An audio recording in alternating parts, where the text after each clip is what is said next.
the greatest the masses have witnessed. While y'all are pretentious, I'm hurdling fences. My vertical vicious for a fatso, but I'm dope like Fidel Castro. 93 gas flow, that's the best assholes. You ass slow if you think the Scott won't give you what you asked for. Niggas ain't built quite like me, I'm sure, dude.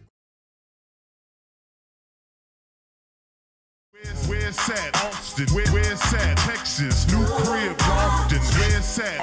Where's that? Austin. Where's that? Texas. New crib, Austin. Where's that? Where's that? Austin. Where's that? Texas. New crib, Austin. Where's that? Where's that? Where's that? Austin.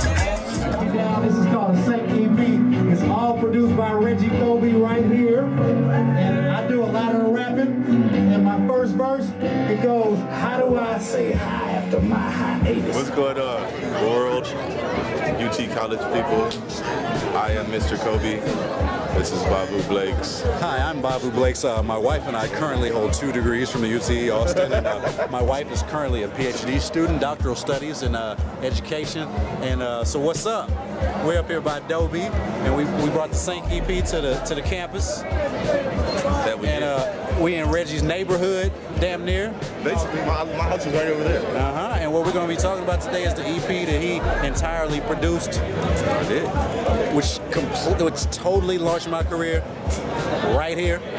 That's not true. No, no, it did, because I was done, and the brother brought me back, and we back, and we banging. And anybody that was in that room with no AC can tell you that the project's hot. It was very hot. Like, I'm still sweating, it was so hot. But yeah, man, five songs, roughly 25 minutes, short, sweet, concise, dope music, well produced, good beats, good rhymes, nice harmonies. You know what I mean? It's, if you're a hip hop fan, or even if you're not a hip hop fan, it's good music. So it's definitely something that I would advise that you pick up. He pitched this to me a long time ago, like maybe at least a year before we started recording.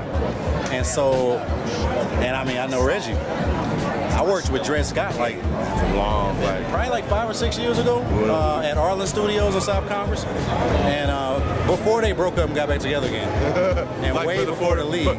Right. I mean, so old that I had to redo my vocals because they got lost in the shuffle, like old like that. So we talked about it maybe a year or so before we actually recorded this. We recorded this MLK weekend of 2011. So we recorded it like 8 months ago now, and all in one session, a little bit at night, a little bit the next morning, which was cool. I knew he was the guy because of his abilities and because we had already agreed to do it. And when I got to Cali, I was like, I don't know what I'm gonna do. And then I talked to Reggie, and this is what we did. I'm a Bavu fan. Like, when I first moved to Austin and I would start to go out, I used to go to Hip Hop Hump Day all the time. You know what I mean? When they were doing it at Above Jazz's. So I was familiar with Bavu, and then like he would come and see us perform and like freestyle with us. Like the session he was talking about, he just walked in and heard the song and was like, shit, I'll jump on it.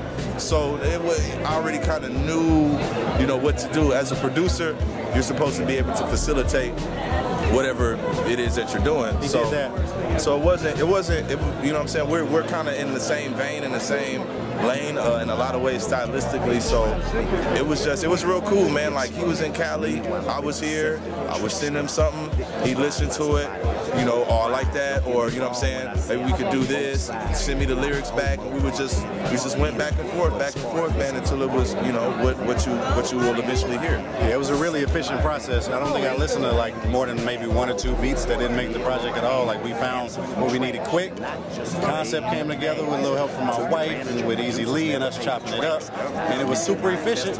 And I said, I'm coming in January, I have everything ready. And I came in January, and we went to Grizo's crib, Mr. Grizo from League of Extraordinary G's. We recorded all the vocals in one session. It started at night, it ended the next afternoon, and that was that. Eddie Long was like the 3rd beat, I believe, that he sent me, and I said it reminds me of PJ Morton, which means it reminds me of the Beatles, basically. Really simple, piano-based pop music is how I took Eddie Long to beat. And at the time, there was this big controversy about this guy in Atlanta named Eddie Long, who's a big-time preacher, especially in the black community, and it turned out that apparently he had inappropriate relationships with these men that he had mentored all their lives.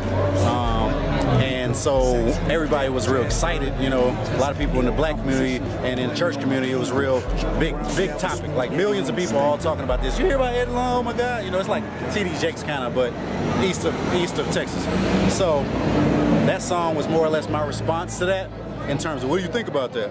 And the point of the song is not communicated in the song, which to me makes it a better song. That means you're writing well when you don't have to explain what you're writing about.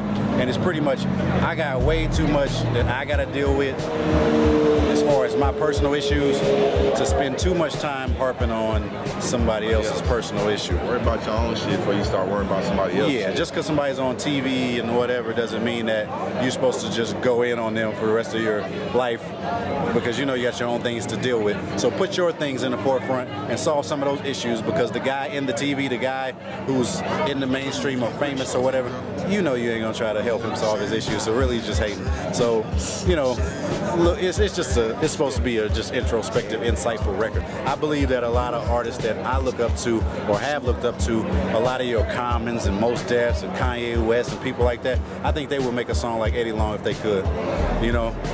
And so for me, it was good, and it definitely never would have happened without getting that first bed where I was like, this is pop, you know, this is a song with a universal message to it. I just try to get real slick and to the point, and people are loving it, man. Dope song. You know what? I guess so. I mean, that was like the first leak. We wanted people to hear something, so before we even had it mastered, we put that out there. We live in this 2011, so it's like, I don't even know what a single or a leak is. Like, I don't know what it is exactly. But yeah, we put that one out there, and it got a real good response, and actually started getting some coverage from some people that we actually don't know, which is always a plus. Right. And so we stopped after that. And next thing people will get is pre-orders for the whole project. The plan is to have CDs and digital and vinyl and stickers and t-shirts and posters. Oh, nice. And get all the pre-orders up front to pay for all the pressing we'll need to continue to sell, to continue to promote, everything like that. Sort of like what people do on Indiegogo and Kickstarter, but less like invest in me and more like pre-order the project. It just kind of ties together. So it's all been just real organic and natural, kind of like this guy's vibe is already, and I'm just blessed to be a part of it, man. Like I said, he brought me back. My producer got taken away by like Kanye and Jay-Z. Right. Kanye and I'm not exaggerating at all. Kanye, Beyonce, and Jay-Z all have tracks from the dude that was done with my album, and I was like, so you know, and then we ended up talking. I was like, oh yeah, ooh, and I think this sound and you know, the whole project probably fits me better than the album that never came out. He never told me that. Yeah. I am Reggie Coby. He is Bavu. My name is Bavu Blakes. Oh, let me see that. Let me see that.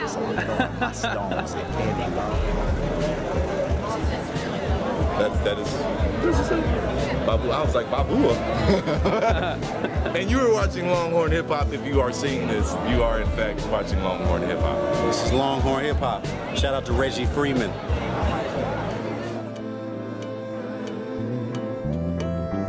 Been trying to figure out what I got these gifts for.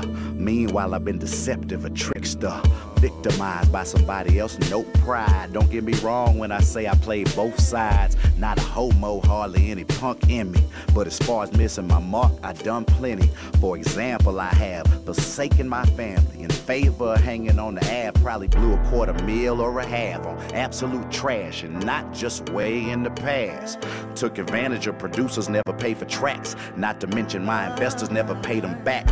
Unprotected naked sex with her, then I judge her. Tried to make some women Minaj, and I'm not Usher. These are my confessions, I could go on and on, but I'ma cast my stone at Eddie Long. Wish that I was smarter, or I had my life in order, or at least sprayed harder like corduroy and water. This is heavy on my soul. I'm a porn watching, joint smoking, Henny sipping, poet from the NO. My hip-hop credentials intact, but morally my holy locomotive got stalled on them tracks. In the meantime, in between times, spit the hardest rhymes, winking at the cutie in the back with the native eyes. That's a demon in disguise. skies, trying to shoot me like a movie. Flesh and beauty got me weaker than these laptop speakers. Lap dance preacher, 7 days without prayer makes one weaker. Early bird, wordsmith, worm in my beaker. Sax redamp, jazz, birdland features. Ill compositions, you can blame it on the hand. Joe Brown gavel, swing Eddie on the stand. Only God can judge.